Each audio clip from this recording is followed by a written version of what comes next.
Ok. Alors, dans le développement individuel, il s'avère, comme je le disais tantôt, que on ne peut se développer qu'en interagissant avec les autres.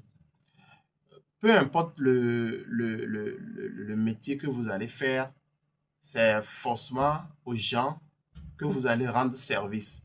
Que vous soyez un revendeur, que vous soyez quelqu'un qui rend des services. Donc, vous aurez forcément des gens avec qui vous allez interagir. Même à la fin de votre parcours scolaire, universitaire, avec un diplôme, quand vous serez en train de chercher du travail, vous allez forcément interagir avec les autres. Donc, il y a forcément cette nécessité d'apprendre à parler, d'apprendre à prendre la parole en public pour savoir ce qu'il faut dire, quand est-ce qu'il faut le dire et comment le dire. Quand vous serez en face de ces personnes-là avec qui vous allez interagir dans votre développement. Je prends un exemple tout simple.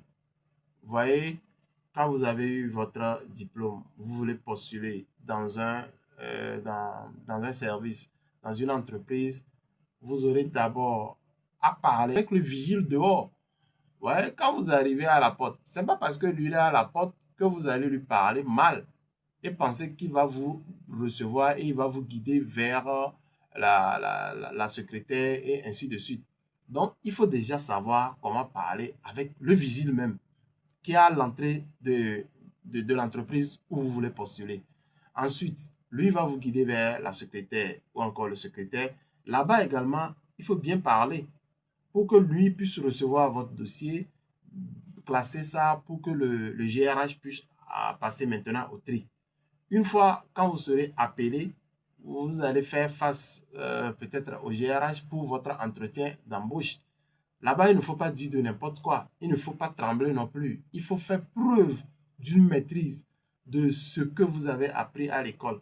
Donc, une chose est d'apprendre ce que vous maîtrisez dans votre domaine, mais une chose est de savoir mettre les mots pour expliquer clairement la connaissance que vous avez en tête. Vous voyez? Donc, ça devient très important de savoir prendre la parole en ce moment parce que, mine de rien, vous pouvez faire des erreurs dans votre prise de parole, dans la réponse aux questions qui vous seront posées et on verra en vous une personne qui ne maîtrise peut-être pas son domaine. Et pourtant, dans la pratique, peut-être que vous êtes excellent, peut-être que même vous êtes le meilleur de votre promotion, mais parce que vous n'avez pas bien expliqué, vous n'êtes pas bien exprimé devant le GRH, mais tout de suite, il peut classer votre dossier.